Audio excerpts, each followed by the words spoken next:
Alam nyo, sa totoo lang mga kapatid, ako ay against sa mga disbarment. Kasi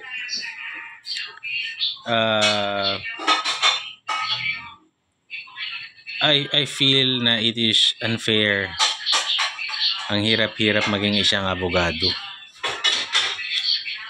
Yun nga lamang, ang mga abogado ay ini-expect na sa isang mas mataas na standard ng pagdadala sa sarili.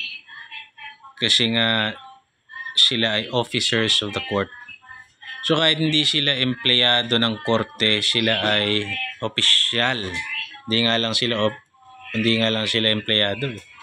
They are officers ng korte. So ako, naaawa ako pagka may isang abogado na disbar kasi marami nangarap maging abogado na maraming pinagdaanan yan sa law school.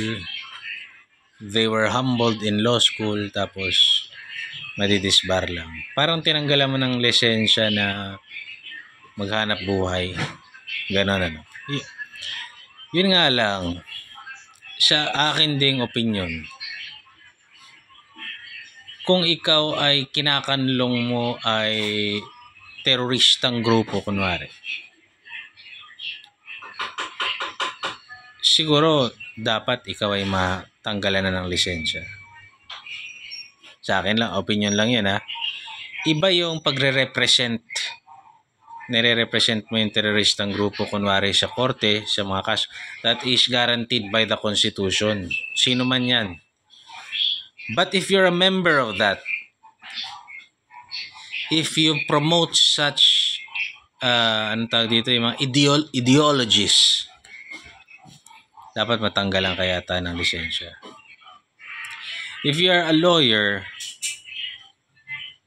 and you are using, kunwari, buisit ka sa kapwa mo lawyer, and you are using the resources of your corporation, kunwari, para kasuhan yung lawyer na yon, sa aking opinion, that is unjust.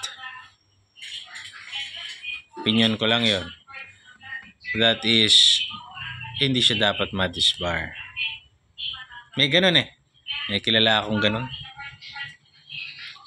Demonyo. Sa pagkakataong ito naman, yung sinasabi mo, Lodi, if you are a lawyer at nagsasabi ka ng batas na nagpapakita na ikaw ay ignorante sa batas, diba you're holding the position of the PCOO ba siya? Spokesperson ba siya ng Pangulo? And you are misleading the public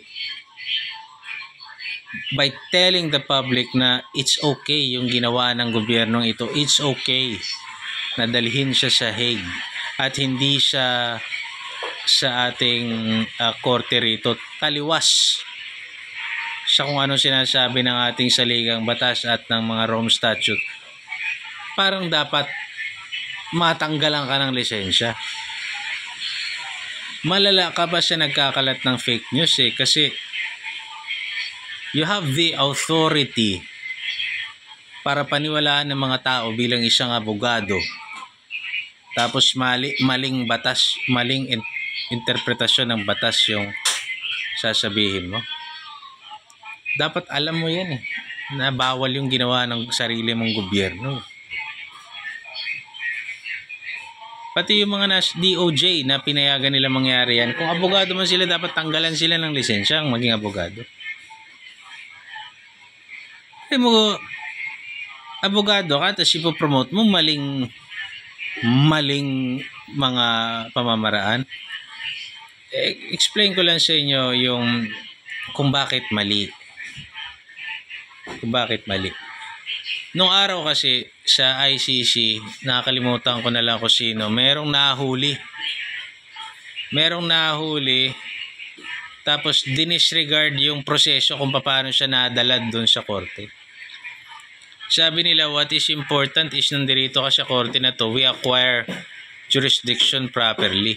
Parang gano'n na kaagad yung sinasabi nila. So it doesn't matter kung paano ka dinala rito. Basta nadala ka. At dahil yun ay maliwanag na paglabag sa human rights. Merong mga human rights na council o human rights na mga sinusunod na gabay ang mga international organizations.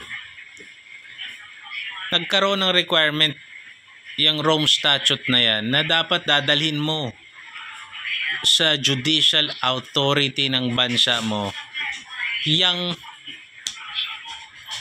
taong yan.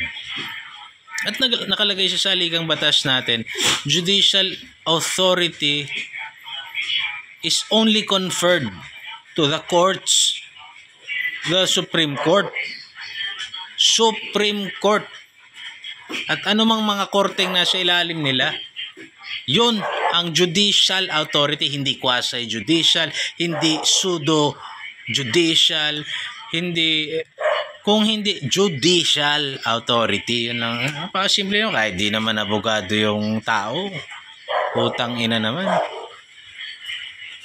Tapos lilinlangin mo yung tao, sasabihin mo, abogado kami, we are the judicial authority. Gago ka ba?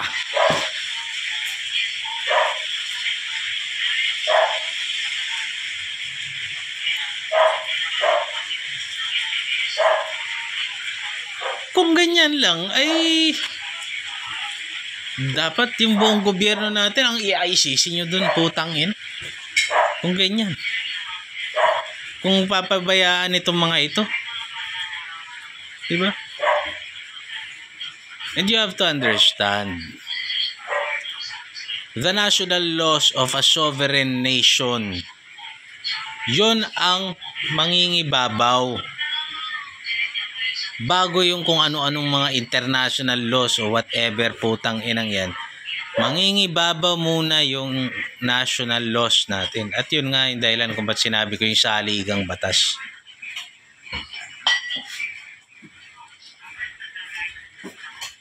Yan yung matatalinong tao sa Pilipinas. Yung mga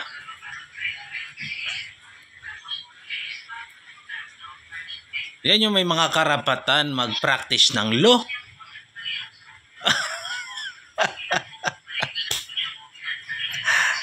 Wow.